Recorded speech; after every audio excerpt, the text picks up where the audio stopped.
అభ్యాసం అంటే ఏంటి? అభ్యాసం అంటే అర్థం ఏంటండి? అభ్యాసం అంటే ఏంటి? నేర్పుట.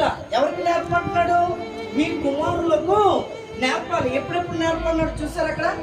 మీ ఇంట కూర్చున్నప్పుడు, తర్వాత ఇంకేముంది చూసారా? వాక్య భాగం తీసారా మీరు? నీ ఇంట కూర్చున్నప్పుడు, త్రోవ నడిచినప్పుడు, పండుకున్నప్పుడు, లేచినప్పుడు వాటిని కూర్చి మాట్లాడవలెను. దేవునికి స్తోత్రం. హల్లెలూయా.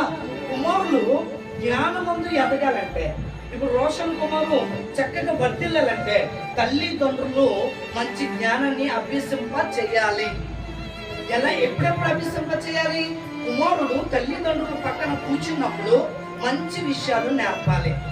త్రోవను నడిచినప్పుడు మంచి విషయాలు నేర్పాలి. పండుకున్నప్పుడు అమ్మ నాకు కథలు చెప్పు అంటాడు, అమ్మ నాకు ఏదైనా ఒక స్టోరీ చెప్పు అంటాడు. అప్పుడు ఎలాంటివి? నీతి విలువలు కలిగిన వాటిని ఏం చేయాలంటే పిల్లలకు నేర్పించాలి.